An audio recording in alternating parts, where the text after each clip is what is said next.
Good morning. I'm pleased to welcome Patrik Allvin and his family to Vancouver and be part of the Canucks. Officially today, Patrik will start as the general manager of the Canucks. Him and I worked together for 7 years in Pittsburgh, and I really learned to respect him. Respect him not only as a person, but as a great hockey guy. He's worked in all aspects of hockey operations. He brings a lot of experience. He brings a winning culture to Vancouver by being part of winning 3 cups in Pittsburgh. And so I look forward to working with him again. I believe he's a great addition, and I'll turn it over to Patrik. Thank you.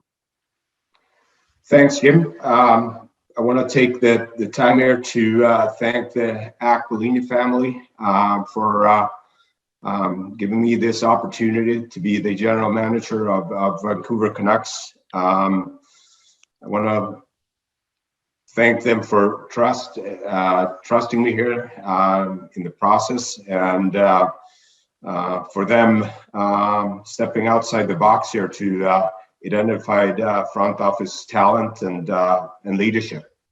I want to thank Jim Rutherford for giving me the opportunity to work with him in building this team moving forward. I want to take the time to thank the Pittsburgh Penguins for 15 years of service, being part of 3 cups, working with great people along the years. I want to thank Ron Hextall and Brian Burke for giving me the permission to talk to Vancouver Canucks here. All right, great. So once again, if you have a question, please raise your hand. We'll start now with a question from Brendan Batchelor, Sportsnet 650. Hi, Patrik. Congratulations. Welcome to Vancouver. Just your thoughts on how this process went forward, and your thoughts on being the first Swedish general manager in NHL history. Well, obviously, it's a big honor for me taking on this opportunity and to work with Jim Rutherford, a Hall of Famer again. Obviously, to be part of the Vancouver Canucks too, and a lot of Swedish alumni players there. You see up in the ring of honors there what they mean to the franchise over the years. So I'm extremely excited and honored and proud to be part of Vancouver Canucks here moving forward. And when you look at the task at hand here as you step into the job, what are your biggest priorities right away taking over as the general manager of this team? Well, obviously, I'm looking forward to meet up with the team and get to know the people, the staff and the players here. Spend time with Jim and talk about the staff and the players. I think that's the most important thing here in the next couple of weeks, to evaluate and see where we are. Next up, we'll go to Ian McIntyre, Sportsnet. Good morning, gentlemen. Congratulations, Patrik. We can see the Lexand behind you there. So can you talk maybe a little bit about what it represents, means to you, and maybe what it represents for Swedish hockey to have an NHL GM?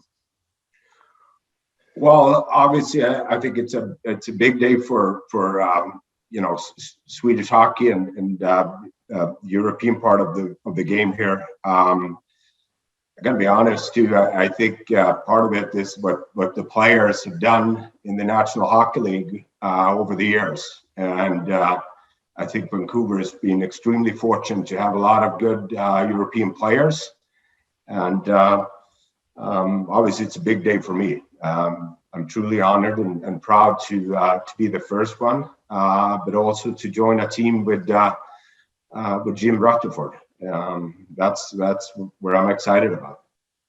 And a follow-up for you, Patrik. Jim has talked a few times about his vision of bringing together a management team of people who have had different journeys, and obviously you're the first one to make it to this position through your journey through Swedish hockey. How much did that appeal to you, that idea, and what do you think that you will be bringing to the Canucks?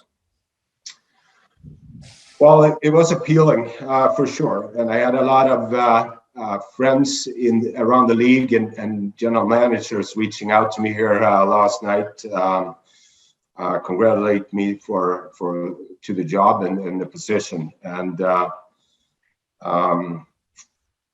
mean, I think working with Jim, I got to know him here 7 years ago, and I know how detailed and competitive he is. You know, he's always a forward thinker, and he really empowered his staff. I think that, you know, you're looking back in Pittsburgh, and even back to Carolina, the people he taught along the way here, and that have moved on to key positions around the league. So having Jim there, I think it's a great fit for the Vancouver Canucks and myself there. Next up, we'll go to Patrick Johnston, Post Media. Patrick, welcome. Saying finding good players seems to underestimate what scouting is about. What have you learned? What is your philosophy that you've sort of developed over the last 15, 20 years working as a scout in the NHL? Well, I think first and foremost, I think you got to be open-minded. You know, this is a humble game. I think, you know, the players change and the game is changing consistently. So you got to be open-minded, and you're going to look for talent, and you're going to trust your scouting staff and the people that works for you. You know, obviously, you know, we want to play a fast and skilled game, and I think in order to be successful, you got to be able to find players outside the first round in the NHL entry draft there. You need to complement the organization with college and European free agents, and I think that's something that I'm looking forward to and talk to our amateur staff about. As you meet your new staff, what are the things you're going to be looking to hear, looking to see in their record to sort of understand where you need to go? You know, what changes you might need to make, what sort of additions to support who's already here you might need to make? Well, first and foremost, I want to learn and see how they run their things here. I want to get a chance to get to know them. I think there is some good people in place here, and over the next couple of weeks, months, I think we'll get together and I hope I will give them a structure and a plan, what we're looking for here moving forward. Next question comes from Jay Janauer, Global BC. Jim, Patrick, congratulations on the hiring. Jim, I want to just ask you about just the state of this hockey team right now before I get to Patrick. You said you're going to take some time to evaluate this team. When I look at what you guys have done in Pittsburgh, I don't ever recall seeing a major rebuild. What do you think this team needs right now? And is it a shared vision amongst everybody in the front office in terms of how this team moves forward and what it looks like? Yeah, well, when I first talked to you, I said that hopefully I could give you a better answer in a month or so. Unfortunately, we didn't see COVID spiking again and all the issues we've had to deal with as far as not having a full lineup. But I do like a lot of players here. I like what's just happened here just in the recent week or so when we've been shorthanded. Not totally happy that we only got 2 points out of 6 here at home, but when you look at a shorthanded staff, I give our players and coaches a lot of credit. They showed a lot of character and they gave everything they had and scratch and clawed to actually get a couple of points. So there's some good things going on here. We have to add more players to get to where we want to get to. And that's something that's going to have to be decided here leading up to the trading deadline. How do we go about that? And we got to figure out a way to get a little cushion on the cap. It's always difficult, but being up against the cap and a team that's not in the playoffs at this point in time is not a good thing. So some big decisions are coming up. But now that we've added more people to hockey ops, we're now in a position stronger position to make those decisions. Thank you. Patrick, congratulations on your hiring. I want to ask you about a couple of gentlemen who who were just added to this organization, but I think we've all forgotten about. How much do you plan on using Daniel and Henrik Sedin? What do you see their role with this hockey team being? Well, obviously what they've done for Vancouver Canucks in the city of Vancouver, I definitely want to have them on board here.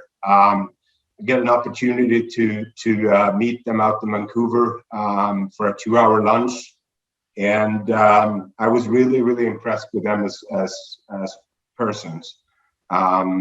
What they talked about in terms of culture and identity and standards, that's something that I truly believe in, and I'm very excited to continue to have them on board here, and I really envision them to be a big part of this franchise moving forward. Next up, we'll move to Gemma Karsten-Smith, the Canadian Press. Hi, gentlemen. Thanks so much for doing this today. First question's for Jim. Jim, I'm wondering, you've obviously made quite a few hires in the last little while here, including Emilie Castonguay on Monday. Have you filled out your front office now, or are there still positions that you're looking to fill here? We could possibly still add a few more people. We're trying to make it as strong as we can. Not only we added Emilie, we added Rachel in analytics last week. I mean, those are a couple of great additions for us. Looking at Ryan Johnson, how much more of a role he'll have. But we still have a couple of places where we can add. And that's important that Patrik has input on that. I'm sure he has people he's worked with over the years. And I've had several people, to say the least, contact me and want to be part of the Canucks. So I wouldn't be surprised to see another couple of additions at some point in time in the next few months.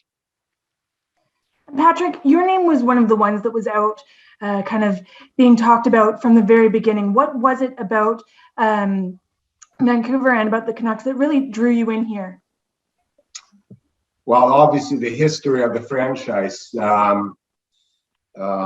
is very intriguing, and the stage of the team right now. But I gotta be honest. I mean, the reason I'm here is excitement to work with Jim Rutherford again, and I know how he emphasized on to hiring good people and surround yourself with good people. That's something that I always believed in, and as I said about Daniel and Henrik,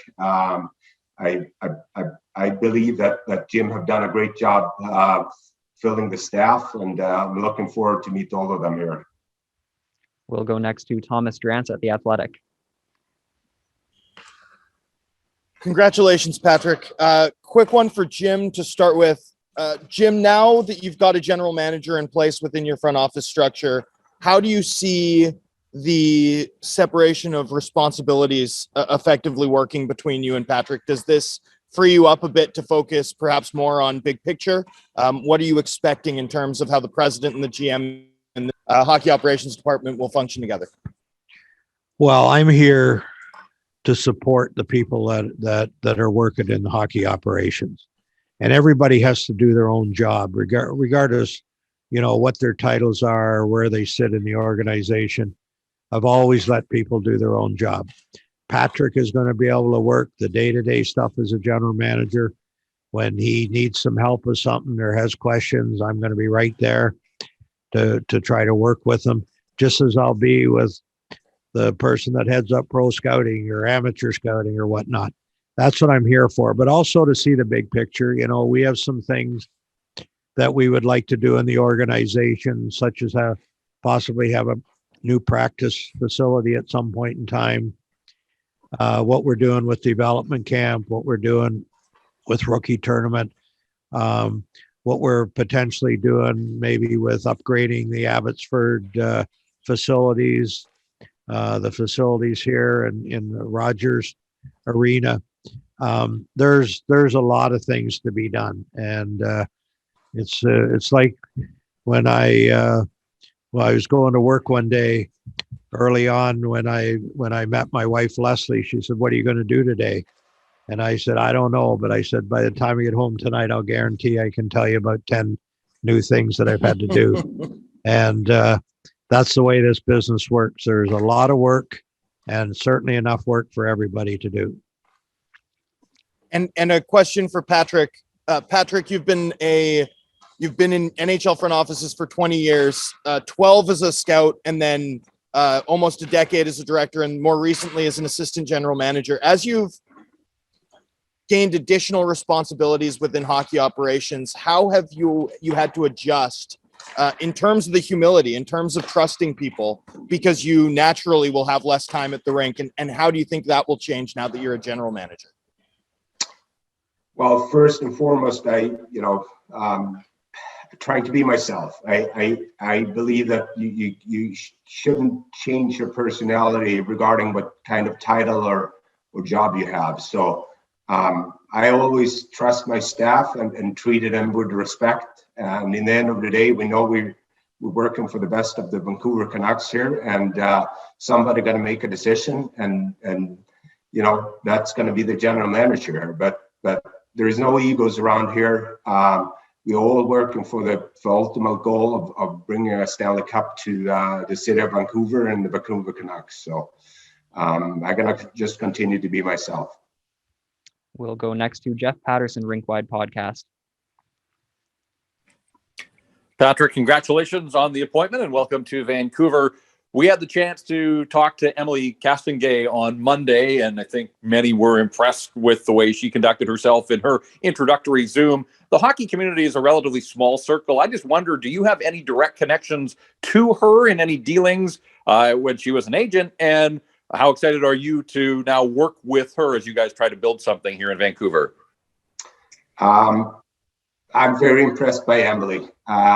I had several people around the league that reached out to me here yesterday and talked about her as a person and what she had done. And I give credit to Jim and the Aquilini family for thinking outside the box here, bringing in quality people. I haven't dealt directly with Emilie, but she had a player in our organization in Pittsburgh there. I've been very, very impressed to see how she conducts herself over the years. And I'm really looking forward to get to know her and work with her.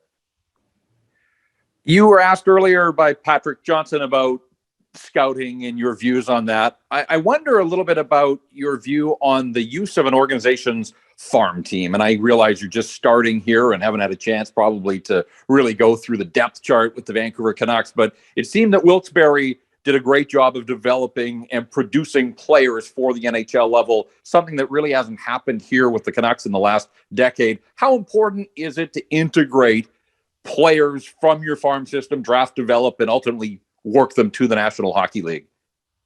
Good question. I think that's the key in today's game. And I think that's something we want to emphasize on moving forward here in order to be successful. I think Ron Johnson had done a tremendous job managing Abbotsford. I heard a lot of good things about him. I'm looking forward to get to know him and work with him even more. But I do think that that's the key, to establish a culture for the younger players down in Abbotsford, set the standard, and have a lot of homegrown players. I think that's, to your point, I think that was something that we've been successful with in Pittsburgh. And I think every player has their own path. There's not a sprint to get to the NHL. It's a marathon. So you got to be patient with the players, and you got to support them with the right people and coaches and the development staff, and help every single player to maximize their chances to become a full-time NHL player. And I think we have tremendous people here in Ryan and Henrik and Daniel Sedin to be around those young players so they can learn. Great. We have time for a few more. We'll go next to Farhan Lalji, TSN. Jim, I'll start with you. You had mentioned that you've got some big decisions coming. How involved will Patrik be in those decisions? And I say that because you've had a chance to evaluate a lot of these players now. Will you go through the same process with Patrik, give him that opportunity to evaluate before those decisions get made, or might you take the lead on some of the more short-term decisions? No. Patrik Patrik is going to do that work, and it'll be involving everybody in the organization. Everybody's going to have their input, but Patrik has to gather all that information, make his decision. He certainly doesn't have to come running to me every time he's making a decision. But when we get into some of the bigger decisions, I'll be a little bit more involved. But it's Patrik's job. He's the general manager, and he has to work hard, and he has to make those decisions. Patrik, congratulations and welcome. I'll ask you, I mean, looking at what you've done previously, your strengths appear to be in scouting and player evaluations. Where are some of the areas you believe you're still growing and maybe want some more support? Well, obviously, being part of the changes here in Pittsburgh over the last year, I got more hands-on working with the coaching staff, Mike Sullivan, and dealing with the players on day-to-day basis. And I think I learned a lot by that. But I think maybe that would be something. Overall, I've been very, very fortunate, as I said, over the years in Pittsburgh to be included in a lot of day-to-day stuff by the former assistant GMs here that moved on to other teams. They always included me, and I think that starts from the top by Jim Rutherford and Ray Shero being the GMs of the Pittsburgh Penguins and making sure to collaborate and empower their staff. So I feel that I've learned, and I'm taking a step every day, and I definitely feel I'm ready for this position now. Next is Bick Nazar, Sportsnet 650. Good morning, Patrik, and congratulations on the appointment. I want to take you back to the 2017 draft. What do you remember about Elias Pettersson in that pre-draft process, and how has that evaluation changed or been confirmed seeing him in the NHL? Well, I remember meeting a 17-year-old tiny kid for lunch in Sundsvall, Sweden. I think he had schnitzel, and he was going to buy a draft suit after. Obviously, he's a high talented player. Very impressive transition from the SHL in Sweden to the NHL. I still think there is a lot of room for him to grow. I'm pretty sure that he has even more potential to become a better player, a better leader, and all that regards with more maturity and guidance here in the next couple of years. And you mentioned Brian Burke's name off of the top of your statement there. What intel did he give you about working in Vancouver? Well, he obviously he was there for a long time, and he really enjoyed his time there. He said, beautiful city, great people, and he mentioned that he drafted the Sedins, he only good things to say about Vancouver Canucks and Vancouver.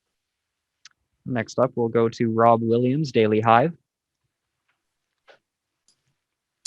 Hi, Patrik. This team hasn't drafted much in recent years. Is it important to you that the organization acquires more draft picks going forward? Well, I think that's something we're going to talk, Jim and I and our staff here over the next couple of weeks and months and see what direction we're going. I coming from Pittsburgh, we parted ways with a lot of picks, but we always find ways to get players. I think that this organization with fewer picks coming up, I think this is a great landing spot for a lot of European and college free agent players. They're going to get opportunities. I think this organization and team getting tested right now, using Mike Sullivan's quote, that next man up mentality. I think this is great for Jim and myself to evaluate what we have in our depth charts and get to see a lot of players and test the character of our leadership on our team here. And so far, to Jim's point, they've done a really, really good job. So we don't want to use any excuses, but we need to find ways to get better every day. And I'm sure our scouting staff will be up for this task to find more players and better players. You've been a part of a few Stanley Cup winners in Pittsburgh. What do you think it will take for this franchise to be able to challenge for a Stanley Cup? Well, I think you need obviously structure, and you need a good depth. I think 1 year in Pittsburgh, I think we ended up with 5 or 6 players that started the season in Wilkes-Barre. Ended up with their names on the Stanley Cup. I think that it's a very, very competitive league, and you need good depth. So for us to become a consistent playoff team and a consistent contender, we need to build up the depth of the organization. And that's through the draft and signing of European and college free agent players. We'll take 2 more here, starting with Rob Simpson, Vancouver Hockey Now. Thank you, Marcus. Congratulations, Patrik. Jim, for you first, is it almost surprising it's taken this long that, the league's been 30% European for a long time, that it's taken so long for another European GM? And also maybe work in the story about the fact that Patrik went from being your director of European scouting to being your director of amateur scouting and was actually commuting for a while. Well, yeah, I think it's a little bit of a surprise that it's taken this long. There's been a lot of good hockey people around the world, and but they're a little bit removed from North America where the NHL plays, and sometimes they've gotten overlooked in the past. But now we're starting to go in that direction. You got Jarmo in Columbus, who's done a good job, and now we got Patrik here in Vancouver, and you'll probably see a little more of that in the future. And Patrik, when you came over to play in Atlanta and Nashville in the mid-'90s, I'm sure that was an interesting experience. Did you kind of have an idea already that you wanted to pursue certain things after your playing career was over? And what did the taste of North America do for you in that regard in terms of your future?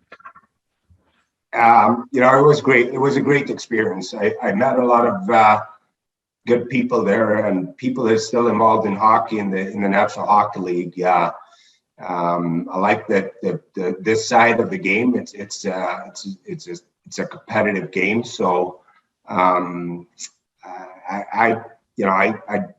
it's hard to envision you go back to be a general manager, but when I got the opportunity to start to work in Montreal as a part-time scout, I thought that this was really interesting and really intriguing. And the more I got to learn about the National Hockey League and the hockey ops and meeting a lot of good people, I really made it easier for me and my family, my wife and 2 kids to make the move here 2018, I believe, and the support from Jim. And it was an easy transition. It really was. And again, I was very, very fortunate to work with a lot of good people. Our final question today comes from David Quadrelli at Nation Network. Patrik, congratulations on the new role. Jim, I have a question for you. Obviously, this was just a long interview process that you were obviously taking your time with and wanted to make the right decision. What about Patrik, just in the interview process, made him stand out among the other candidates? Well, as we've said here, I've known Patrik for a long time, and I know how he works, and I knew that he was a legitimate candidate. But I wanted to go through the process, and I narrowed it down to 5, but I talked to a lot of people, a lot of phone conversations with different people that were also good candidates. But then when we narrowed it down to 5, we had the meetings in person, and all the interviews were very good, very, very good, all 5 candidates. But Patrik did stand out, and he's a very smart guy. He knows players. He knows how to evaluate players. He knows how to find players. He's well connected in Europe. where we'd like to get into that market a little bit more and try to get some players out of there. And he has a lot of good things going for him. And like I said, we already have the working relationship. We know how that's going to go.